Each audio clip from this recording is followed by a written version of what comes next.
let's start with the Cleveland Cavaliers. You mentioned that you wanted to talk about Donovan Mitchell here, so I'm just going to give you the floor to start.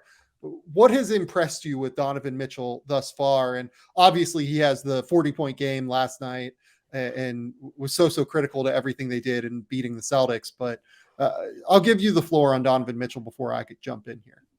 Yeah, I mean, what hasn't impressed me about Donovan Mitchell? He's been sensational this year. I think you look right now at the Cavs, they're a top 10 offense, and I don't want to say it's solely him, but largely on the back of his shot making, what he does getting downhill for them. It feels like every single night when things kind of bog down for them, or they are having some kind of issues with dealing with their fifth player on the court, it just doesn't matter because Donovan Mitchell or Darius Garland find a way to take over. It's been special to watch. Like, I don't really think that there's been a drop off from him defensively from what he was doing in the beginning of the year, which that's been one of his biggest improvements, has just been not being a total negative on that end. I still don't think he's like all defense or anything, obviously, but that has helped. But the heavy lifting that he's done, particularly over his last 10 games, have been just kind of wild to me. I still want to know if, is Malcolm Brogdon still in Cleveland after getting crossed up yesterday? Did he go back to Virginia for his fifth year? Like, what? That was, it was wild. I was watching the game with a friend of ours, Zach Milner, and I reacted like heavily to the cross. I was like, oh, and then he punched it, and I lost my mind. I woke up my dog. I woke up. I'm pretty sure I woke up my family, who was sleeping a couple of rooms over. That was one of the best plays I've seen this year, just in general, as a pure holy shit.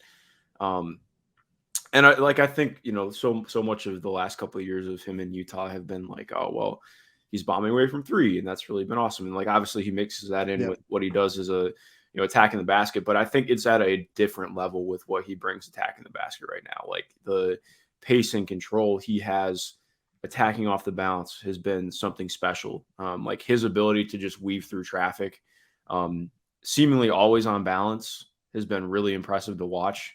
And I feel like that's continued to be his biggest growth over the last probably 2 or 3 years. I think that's been a steady thing for him that really came along last year. And I think this year it just pops so much. And like, finally, the last 10 game stat finally loaded for me, but over his last 10 games, so the Cavs are 6-4, but he's averaging 31.3 points per game, 5 boards, 4 assists on 50, 39, 92 splits, while taking 10 threes a game. Like, it's been one of the best. And part of what's so crazy too, like, we're talking about him having the same stretch, while Dame's having a stretch. Like, it feels like everybody in the NBA as an individual is playing really well right now.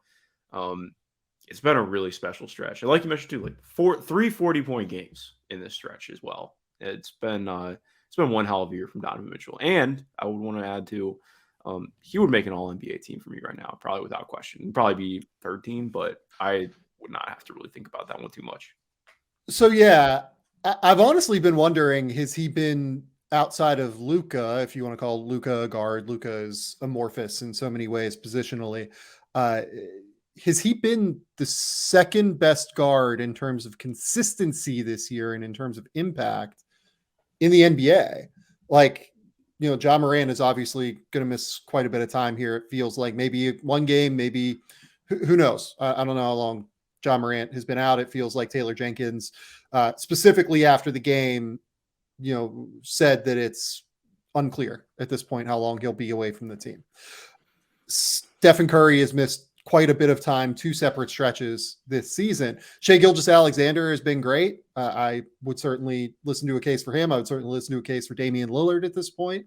But what Donovan Mitchell has done on both ends of the court this year, I think particularly, has been absolutely phenomenal. And he's transformed this Cavaliers team that I think often just gets lost in the conversation across the league. Like, they have the 5th best record in the NBA right now. And because they're 4th in the Eastern Conference, and because people think of them as not having quite as much of a chance to get out of the East as Boston, Philadelphia, Milwaukee, I think that they're often forgotten in this conversation. And the season that they're having is being a bit like just kind of thrown to the side almost, maybe. Does that feel like Does that feel right to you? Yeah, I think I'm like half in, half out on it. Like on one hand, I get why it gets overlooked considering what the top four teams in the East have been. I know like their record against the top four hasn't been tremendous compared to some of the other teams, but also like I think it's when they have games like that. And to be fair, too, like I don't want to oversell it for Boston. Like second night of a back to back, I was expecting that to be a worse game than it ended up being. Like I was honestly expecting Boston to come out pretty sluggish and lose. Mhm. Like it's a back to back. They just played a double OT game the night before. Jason Tatum didn't play. Al Horford didn't play. But I mean, yeah, I think like to me, I look at this Cavs team. I'm really excited to see in the playoffs. I think I definitely have reservations and questions about like we mentioned, like what that fifth player in the on the court can look like at times, but Yep. they just seem to find ways to string things together. And with how well Darius and geez, bless Darius's heart, that dude gets hit in the face per 48 minutes more than anybody in the NBA that isn't 7 feet tall. Like I think Domantas Sabonis probably Yeah. has the per 48 but locked up easily, but Darius been hit in the face like 6 times this year, which has been just wild. But point being, this like Evan Mobley's game yesterday too. Like we're all talking about what Donovan did, and Yeah. to be fair, like the Celtics were a little bit depleted in the front court yesterday, but Evan's been awesome over the last month or so. Like obviously the Yeah. shot is still a ways away, but he's been so good playing through contact, physicality, just the defense continues to really pop and be awesome. I feel like he's been able to anchor lineups more as a five, and they've needed him to this year as well because some of their backup options just haven't really worked.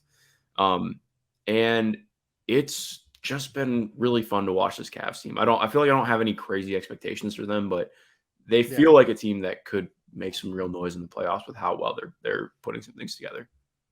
Yeah. So with Cleveland here, I think that part of what is so impressive to me is that they have the best net rating in the league. Like per 100 possessions, they beat teams by more points over the aggregate than any other team in the NBA right now. I feel like nobody knows that, right? Like I feel like that is something that has just been completely ignored. They have the best net rating in the NBA right now at I think it's like plus 5.7. They're doing this in spite of the fact that they've actually played a fairly difficult schedule. Like this is not a schedule based thing where they just haven't had their tough games yet. They currently have a top 8 strength of schedule according to Basketball Reference. If you look at Milwaukee currently, they are 19th. If you look at Boston currently, they are 15th. So they have a better net rating against a harder schedule than both of those two teams. And again, it feels like people just dismiss them. And I don't disagree with you in terms of like wondering, what does that fifth starter look like? What does that uh, situation look like if you can sag off of Isaac Okoro or if you can sag off of Lamar Stevens or someone like that? It's kind of why I imagine they went out and tried to get Danny Green. And honestly, like I think that Dean Wade is probably their best option in the playoffs. Would you agree with that? Yeah, I think what's hard is like it's going to be really matchup dependent because if they play a team that can, go three pretty smalls, like I think if there's a team that like with Boston, I think Dean Wade would be, but if they're Yeah. playing a team that's running, three guards or um two guards, smaller wing, like I think it's a little bit harder for Dean to be out there. But what helps too is like I think they can get away with some things just by virtue of like even yesterday and watching if they have a team that doesn't go on like a crazy outlier shooting performance, they just cover so much ground between Jared and Evan that it kind of allows them to be a little bit different defensively in how they handle the dimensions of the court. And I think that gives them just an extra little gear that I think matters a lot. And Isaac, to his credit, has been a lot better recently. He's still not getting treated like a shooting threat, and I don't think he should be, but he's at least been confident and it's been better. But yeah, I agree. It's still they at least like they closed with Lamar Stevens yesterday. He's the leading scorer in overtime. Don't let that get undersold. 5 points in overtime and some big defensive plays. So yeah, I don't again like I don't really know what to make of them sometimes. Like do I want to see Lamar Stevens start in a playoff game? Or I mean close in a playoff game? Yes, but also no. Like Yeah. I mean, they're a really fun team. I don't really know. Again, like I'm not trying to like just fence it, but um, they keep pushing themselves up in what I feel should have them considered as contenders. So it's interesting. Well, and the interesting thing with them, I feel like, is that all of their games against good teams are close. Like everything that they play against really good teams, like you can go back, like they've had the game against the Celtics last night, right? That's a 4-point win in overtime. They have the game against the Celtics a couple games ago. That's a 4-point loss. They lose by 6 to the Nuggets. They lose by 6 to the 76ers on the road. Uh, they beat the Grizzlies, with Ja Morant and those guys by 15, but then you can kind of go down. Like they lose to the Heat by 3, they lose to the Knicks by 2, they beat the Bucks, they lose to the Warriors by 6, they lose to the Grizzlies by 1. It's just that every single game, it feels like, where they play another good team, they're all tight and they're all very, very competitive games. It doesn't feel like they're getting blown up. Like they never get blown off the court, I feel like, Yeah. which I think is a credit to their defense as much as anything. Like it's hard to blow a team off the court that has Evan Mobley and Jared Allen, who are they genuinely both like in all defense conversation? I feel like Well, for me, they are yeah. legitimately both in all defense conversation at this point, and they both should be. They've been incredible throughout the course of this season. Yeah, no, exactly. I mean, they're number one defense in the NBA, and it just hasn't dropped off at all this season, really. Yep. So I would be there with it. I'm trying to think what else to say on that. Like, I think I do just want to correct myself. I think I may have flubbed what their record is against contenders. I know it's better than I think I put it out to be. I had it written down incorrectly, but point being, like exactly like you mentioned, they feel matchup dependent for sure, as any team is. I'm one of the games I have circled over this next month is they play the Knicks for the last time on March 31st. Because that could be it's looking closer and closer, like it could be a playoff series. Yeah. Although Philadelphia really wants to make it not a playoff series and maybe find their way into the 4 seed, it feels like. Yeah. But they've struggled with the Knicks this year. Like they're 2-1. I don't want to oversell too much of that. The Knicks, I think, went undefeated against the Hawks the year that the Hawks gentlemen swept them in the playoffs.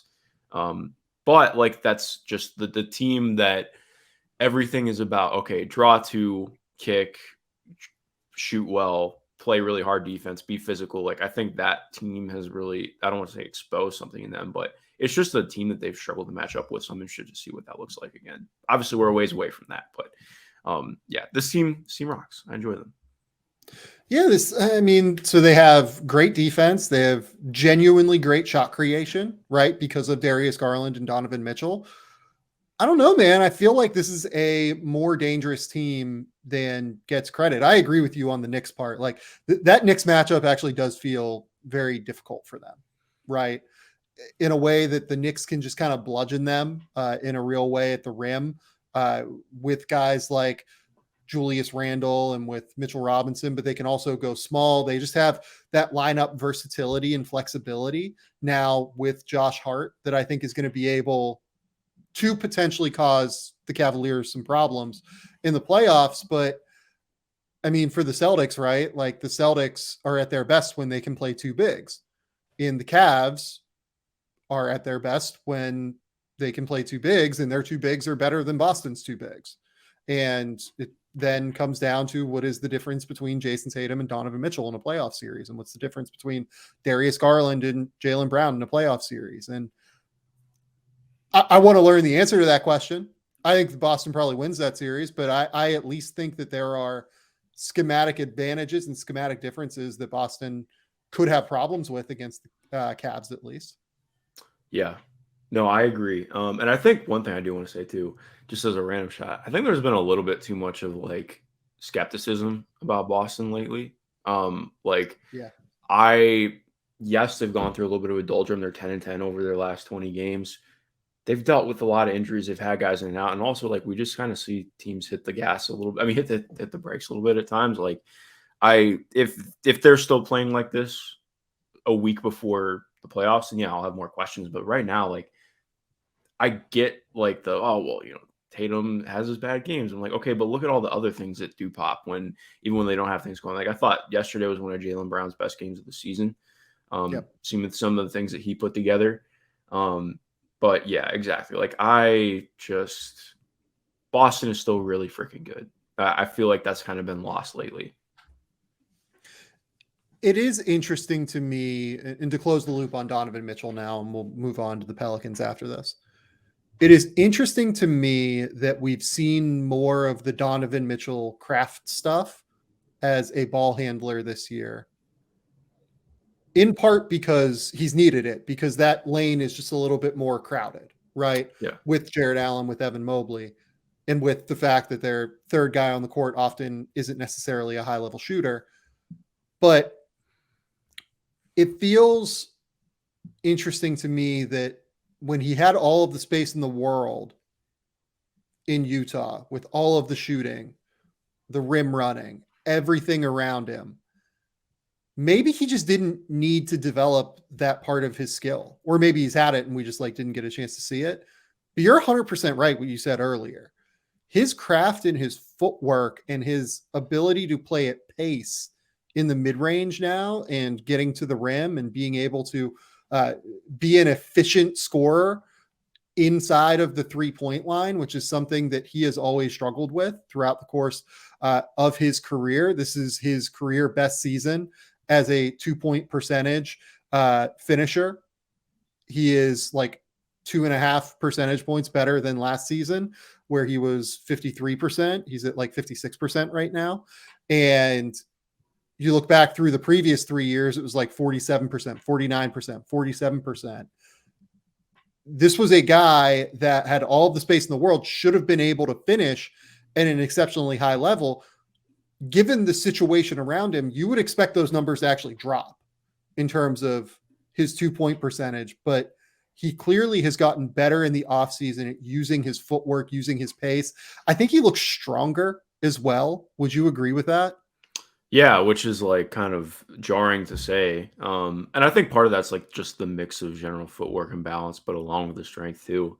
Like he's so good at, and I think sometimes he definitely gets away with push-offs, but as he is low on the list of push-off aggressors as far as I'm concerned in the league. I have a running list, by the way.